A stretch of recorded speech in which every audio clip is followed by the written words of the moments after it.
తెలంగాణ వ్యాప్తంగా నిరుద్యోగ యువత తీవ్ర ఆవేదనతో ఉన్నారు. వాళ్ళు ఆందోళనకు దిగారు. టీఎస్పీఎస్సీ ముట్టడికి పిలుపునిస్తే అదొక రణరంగాన్ని తలపించింది. ఎక్కడికక్కడ హైదరాబాద్లో అలాగే మిగతా చోట్ల నిరుద్యోగ యువతని అరెస్ట్ చేసి సాయంత్రం దాకా పోలీస్ స్టేషన్స్లో పెట్టిన పరిస్థితి ఉంది. అసలు ఎందుకు ఈ పరిస్థితి వచ్చింది?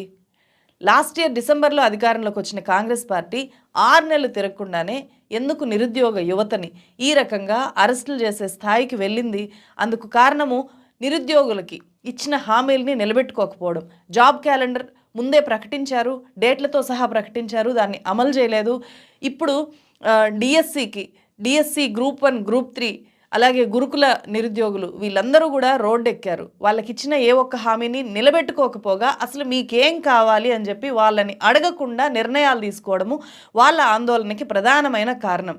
సో గతంలో చేసిన పొరపాటే మళ్ళీ నిరుద్యోగుల విషయంలో చేయడం వల్ల ఈ గవర్నమెంట్ కూడా నిరుద్యోగులు కంప్లీట్గా అన్రెస్ట్లో ఉన్నారు. కాంగ్రెస్ గవర్నమెంట్ అర్థం చేసుకోవాల్సింది వాళ్ళని పిలిచి మాట్లాడాలి. వాళ్ళు చెప్పే విషయాలు ఏవైతే ఉన్నాయో వాటిని సానుకూలంగా వినాలి. గ్రూప్ 1:100 అస్సలు కుదరదంటే కుదరదు, అట్లా ప్రకటించిన వెంటనే కోర్టు మొత్తం దాన్ని రద్దు చేసేస్తుంది అని చెప్పి సీఎం రేవంత్ రెడ్డి అన్నారు. బట్ అది వాస్తవమా? ఏపీలో కుదిరిన 1:100 తెలంగాణలోకి వెళ్ళేసరికి చెల్లని కాయన అయిపోతుందా? కాదు కదా. ఎందుకంటే టీఎస్పీఎస్సీ నోటిఫికేషన్లోనే ఉంది, దాన్ని మళ్ళీ మార్చుకోవచ్చు అని చెప్పి. గతంలో అట్లా మార్చే కేసీఆర్ గవర్నమెంట్ పోస్టులను పెంచింది కూడా. అట్లాంటి ఎగ్జాంపుల్స్ ఉన్నప్పుడు ఇప్పుడు 1:100 ఎందుకు కుదరదు? ఎక్కువ మందికి అవకాశం ఇస్తే వచ్చే నష్టం ఏంటి? ఎక్కువ మంది మెయిన్స్ రాస్తారు, అంతే కదా. ప్రిలిమ్స్లో ఎక్కువ మందిని తీసుకుంటే మెయిన్స్ ఎక్కువ మంది రాస్తారు, తర్వాత ఎవరు క్వాలిఫై అయితే వాళ్ళకే ఉద్యోగాలు వస్తుంది. ఎక్కువ మందికి అవకాశం కల్పించండి అని చెప్పి అడుగుతుంటే దాంట్లో గవర్నమెంట్కి వచ్చే ఖర్చు ఏమీ అవ్వదు, దాంట్లో లీగల్ కాంప్లికేషన్స్ కూడా ఏమీ అవ్వదు. అర్థం కాని తత్వము తప్పితే. దీన్ని అర్థం చేసుకుంటే చాలు, సెన్సిటివ్గా ఆ డెసిషన్ తీసుకోరు ఇంత మూర్ఖంగా. సో డిఎస్సి వాళ్ళు ఏమడుగుతున్నారు? ఇప్పుడు కొత్తగా మొన్న టెట్లో 1,00,000 మందికి పైగా కొత్తగా క్వాలిఫై అయిన పిల్లలు ఉన్నారు. వాళ్ళు డిఎస్సిని పోస్ట్పోన్ చేయండి, డిసెంబర్ తర్వాతనో ఎప్పుడో పోస్ట్పోన్ చేయండి, మాకు కొంచెం చదువుకోవడానికి టైం ఇవ్వండి అని అడుగుతున్నారు. అలాగే గ్రూప్ 2 వాళ్ళు ఏమడుగుతున్నారు? గ్రూప్ 2 వాళ్ళది సపరేట్ సమస్య. గ్రూప్ 2 ఇప్పుడు ఆగస్టులో గ్రూప్ 2 ఉంది. ఆగస్టులో ఈ నెలలో అంటే జూలై 31న డిఎస్సి అయిపోతుంది. 6 రోజుల గ్యాప్లో మళ్ళీ గ్రూప్ 2 ఉంది. ఆగస్ట్ 6, 7, 8 తేదీలో గ్రూప్ 2 ఎగ్జామ్ ఉంది.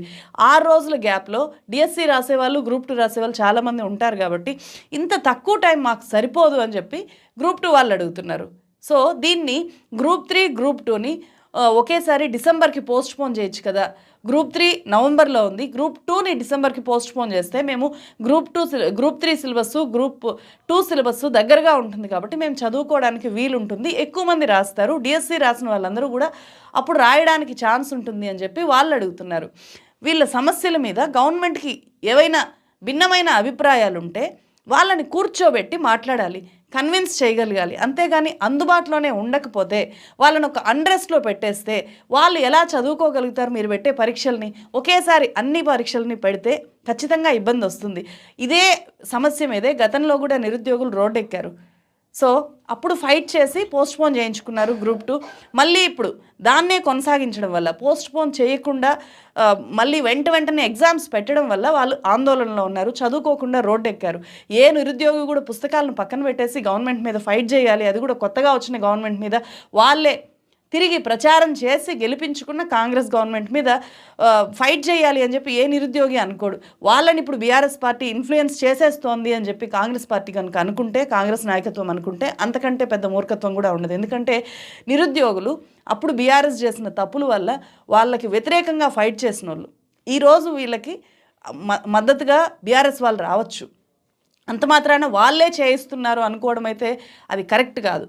ఎందుకంటే వాళ్ళు చెప్తున్న విషయాలు వాస్తవము, ప్రాక్టికల్ సమస్యలు వాటిలో ఉన్నాయి కాబట్టి నిరుద్యోగులందరూ చెప్తున్నారు. సో మళ్ళీ ఈ నోటిఫికేషన్ తర్వాత మళ్ళీ ఎంతకాలం నోటిఫికేషన్ వస్తుందో తెలియదు కదా. మళ్ళీ అవి లీకేజ్లు అయితే మళ్ళీ దాని కాంప్లికేషన్స్ చాలా ఎక్కువ అయితే నిరుద్యోగులకి గత ఏంటో కూడా తెలియదు కదా. అలాంటప్పుడు ఇంకా కొద్ది నెలల పాటు మాకు టైం ఇవ్వండి, మా సమస్యలు వినండి అని చెప్పి వాళ్ళు అడుగుతున్నారు. దాన్ని ఎవరూ కూడా వినట్లేదు.